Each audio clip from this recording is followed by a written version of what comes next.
한국의 수출 규제를 자행한 일본의 경제 산업성이 도저히 이해할 수 없는 움직임을 보이고 있습니다. 일본은 한국 산업의 중추신경과 다름없는 반도체 산업을 괴멸시키고자 수출 규제를 자행했습니다. 이것은 강제징용 판결에 대한 보복으로 나온 것 치고도 너무 강력한 사안이기 때문에 일각에서는 경제 전쟁이다 혹은 한국과 단교 수준까지 가려고 한다는 등의 의견이 나오며 양국 관계가 파탄이 난 것입니다. 아베 내각의 의도에 따라 2000년대 들어 한일 관계 사상 가장 강력한 정책을 주도한 것이 이 경산성입니다. 그런데 바로 한국의 삼성과 협력해야 한다는 의견을 내부적으로 내고 있어 귀를 의심케 하고 있는 것이죠. 요미우리 신문에 따르면 일본 정부는 반도체 완성품을 만드는 외국 업체를 자국에 유치하기로 방침을 정하고 공장 건설 등에 필요한 자금을 지원하는 방안을 조율 중이라고 보도했습니다. 보도에 따르면 일본 정부는 자국의 첨단 반도체 생산 체제를 서둘러 회복시키기 위해서는 해외 기업의 협력이 필요하다고 판단해 이런 정책을 추진한다고 전해집니다. 일본 내에 제조 거점을 확보해 반도체의 공급이 중단되지 않도록 하고 기술 생산 노하우를 확보해 반도체 산업을 재건한다는 구상입니다. 도쿄 일렉트론 등 일본 반도체 장비업체나 연구기관 등과 공동 개발을 하는 것을 전제로 외국 업체에 수년간 수천억엔 수조원 규모의 자금을 지원하는 방안을 가정하고 있다는 것입니다. 이를 위해 일본 경제 산업성은 삼성전자 및 인텔과 더불어 반도체 시장의 빅3인 대만 TSMC를 중심으로 유치 활동을 벌인다고 요미우리는 전했습니다. 경제 산업성은 삼성전자나 미국 기업과 협력하는 방안도 염두에 두고 있다고 신문은 덧붙였습니다. 한국의 수출 규제를 자행하면서 그 목표는 삼성이라 했던 일본의 경산성이 지금 무슨 이야기를 하고 있냐는 것이죠. 업계에서는 결국 일본의 수출 규제는 자연스럽게 무용지물이 되어가고 있다는 결론을 내고 있습니다. 일본 당국도 이미 사실상 수출 규제가 더 이상은 반도체 분야에서는 의미 없게 됐다고 인정하는 것이죠. 일본의 일부 업체는 이미 한국에 법인을 차려놓고 한국 회사로 다시 태어나 한국의 물품을 공급하려 합니다. 일본 회사이지만 삼성과 하이닉스의 주요 소재를 공급하는 게 가장 중요한 일이니까 정체성은 상관이 없는 것입니다. 이 업체들이 생산하는 것은 모두 한국의 GDP로 들어갑니다. 또한 수출 규제를 일본이 한다고 하지만 여전히 일본에서 많은 소재 부품들이 한국으로 수출되고 있습니다. 경산성에서 제대로 관리를 하는지도 의문입니다. 또한 일본은 반도체 제조 장치나 재료 분야에서는 전문성을 키웠고 경쟁력 있는 업체가 다수 있으나 완성품 시장에서는 열세를 면하지 못하고 있는 것도 삼성과 협력을 논하고 있는 주요 이유라고 전해집니다. 그럼 일본에서 삼성이 완제품이나 패키지 제품에 대해 강력한 것을 모르고 수출 규제를 했냐는 질문이 생기는데요. 일본 당국은 당연히 알고 있으면서도 그냥 수출 규제를 밀어붙였다고 전해지고 있습니다. 이와 관련해서 일본 반도체 분야 전문가들이 절대 수출 규제는 안 된다고 경고를 했지만 자민당의 보수파 의원을 비롯해서 아베 총리 중심의 일본 내각은 우선 한국의 반도체를 무너뜨릴 정도의 위협을 가해 경고를 하자고 나온 겁니다. 한국에 혼쭐을 내줘야 다시는 일본에 달려들지 않는다. 그러므로 아킬레스건을 건드리자는 취지였던 것입니다. 여기에 TSMC가 미국 텍사스 등으로 이전의 움직임을 보이고 반도체 회사들이 글로벌 흐름에 따라 합종 연횡이 이어지자 일본도 가만히 보고 있을 수는 없다는 의견이 나오면서 그렇다면 일본 돈이라도 퍼부어서 유치해보자는 것입니다. 코로나 이후 비대면 산업의 규모가 점점 커지고 5G 관련 각종 모바일 산업의 발달로 반도체 시장의 파이는 커가는데 일본은 그 가운데 설 자리가 점점 없어지며 반도체 주요 물자와 같은 소재 산업도 갈수록 추월당하기 때문입니다. 그러나 이러한 일본의 반도체 공장 유치는 일본이 자금을 대더라도 현실적인 문제로 쉽지 않을 것으로 보입니다. 이미 대만의 TSMC는 화웨이 대항마로서 미국의 공장을 옮기는 움직임이고 화웨이와는 관계를 끊을 것입니다.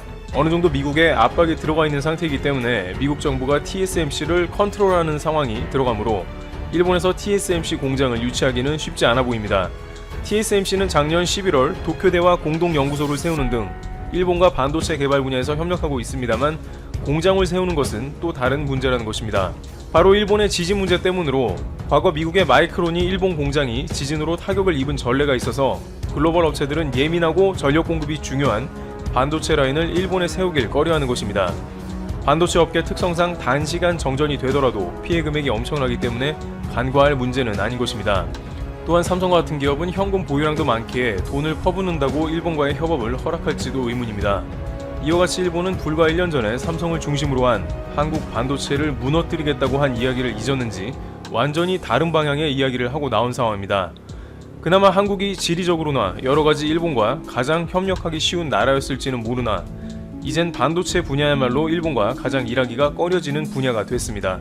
일본 시사경제 전문지 다이아몬드 온라인은 삼성 총수가 매달리는 일본 재계 중진이라는 특집 기사로 삼성 그리고 이재용 부회장과의 일본 재계의 과거와 현재에 대해 분석하고 있습니다. 이재용 부회장은 현재 일본에 초청받아 2019 일본 럭비 월드컵 개회식 및 개막전에 참석하기 위해 일본을 방문했는데요. 이 부회장을 초청한 것은 일본 경단련 명예회장인 캐논의 미타라이 후지오 회장인 것으로 전해집니다. 신문은 삼성의 총수 이재용 부회장의 행동은 대단히 민첩했다고 평하고 있습니다. 7월 1일 수출 규제 강화 발표에 대해 즉시 중요한 일본계 공급업체들에게 삼성과 일본 업체는 함께 많은 고난을 극복해왔다. 삼성은 여러분을 필요로 하고 있다. 라는 편지를 보냈고 그리고 일본으로 건너갔는데 일본 체제 중인 7월 10일 문재인 대통령의 재벌 총수 간담회가 예정되어 있음에도 불구하고 사업을 살리기 위해 일본을 방문했다는 것은 가벼운 이야기가 아니라고 전합니다. 삼성전자는 2019년 2분기 영업이익이 56% 격감했고 반재벌의 분위기에서 뇌물죄로 재판을 받고 있는 현재 상황에서 수출규제 3개 품목 제재 조치는 삼성을 저격한 것과 같은 것이어서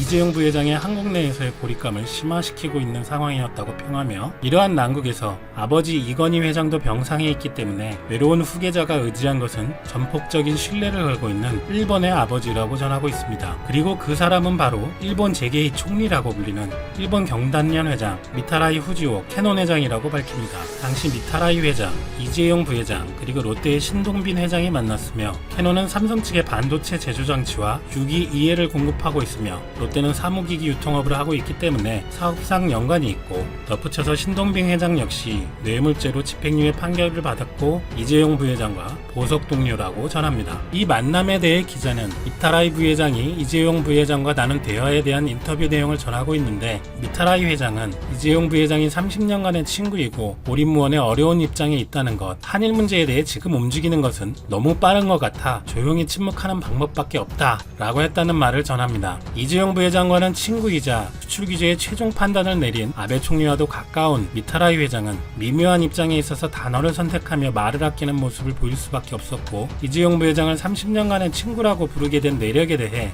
캐논 간부의 말을 전하면 30년 전 1989년부터 이건희 회장과 반도체 사업에서 교류가 시작되었고 이건희 회장은 현금 흐름 중심의 경영이나 이익 중시의 생각 등 당시에는 보기 드문 미국식인 미타라이 회장의 경영 기법에 인상이 깊었고 극찬했다고 합니다. 그런 가운데 사업관계의 틀을 넘어 이건희 이재용 부자와 친구관계가 구축된 것으로 보인다고 전합니다. 또한 기자는 현재 세계 제1의 전자업체의 성장 과정에서 일본 업체들과의 위치 변화가 있었던 모습을 전하고 있는데요. 90년대까지 융성했던 일본 전자업체들은 삼성의 벤치마킹의 표적이었다는 말과 함께 산요와 NEC가 삼성과 합작을 시작한 50년 전부터 기술 유출이 시작되었고 도시마 낸드 플래시 메모리와 소니의 LCD 패널은 삼성에 오는 날에 빠뜨릴 수 없는 기술 공유라고 평하며 이후 삼성은 냉혹하게 일본 전자업체를 몰아붙였고 완제품 제조로서 경쟁력을 잃어서 현재 일본의 부품 장비 업체는 굴욕이었을지 모르지만 삼성의 하청으로 살 수밖에 없었다고 전합니다. 한일 업체들의 주종 관계는 역전되었지만 하청이 된 일본 메이커들은 매우 우수했고 삼성은 반도체와 액정 표시 장치의 부품, 장비 내재화를 시도했지만 한국, 일본이 영역을 분담하여 최강의 한일 조합이 형성되었으며 삼성은 시간이 많이 걸리는 영역을 일본계의 부품 장비 업체에 맡기는 것으로 완제품 시장에서 세계를 석권하는데 전념할 수 있었고 일본계 메이커의 공은 재평가되었다고 전합니다. 또한 삼성과 일본의 부품 장비 업체의 유대를 강조합니다. 매년 삼성은 어프리시에이션 데이라는 공급업체가 모이는 이벤트를 기획하는데 이 자리에 약 50개의 일본계 메이커가 초대되고 삼성이 앞으로 가치가 있다고 판단하는 기업만 초대하는데 앞에 미타라이 회장의 캐논은 6.2 디스플레이 양산에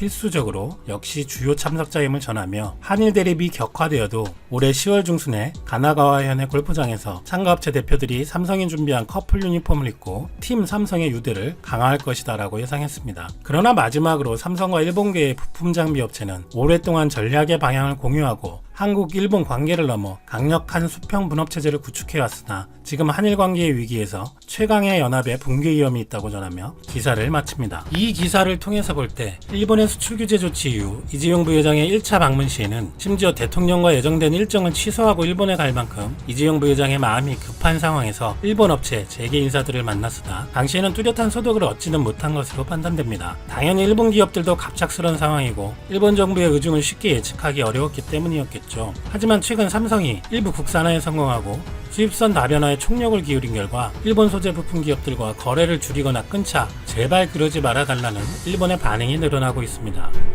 그리고 지금 경단련 회장인 캐논의 미타라이 회장의 초청으로 두 번째 일본에 간 것을 두고 마음이 급해진 일본 언론과 재계에서는 삼성은 정치와 관계없이 한일 교류를 계속한다, 이재용 부회장이 참석한다 라는 메시지를 전달하고 싶어하는 속내가 드러나 보이는 것입니다. 특히 이 기사에서는 캐논 회장과 이재용 부회장과의 관계를 특히 강조하고 삼성과 일본 부품 소재 업체들의 협력을 내심 굴욕으로 느끼면서도 일본의 강한 기술력으로 수평 분업 체제가 깨지지 않길 바라는 일본 언론과 재계의 간절함이 묻어나고 있습니다. 시사 멘터리가 볼 때 아베와 일본 정부는 핵심 소재와 부품으로 삼성을 공격하고 싶어 했으나 반대로 그것이 비수가 되어서 오히려 부품 소재 기업에 대한 삼성의 입지는 더욱 강화되면서 일본의 산업 구조에 대한 영향력마저 삼성, 더 크게 보면 한국 측에 생길 것이라는 기대감이 들게 하고 있습니다. 조급한 마음에 아베가 휘두르는 칼은 점점 더 삼성과 한국을 이롭게 하고 있는 것입니다.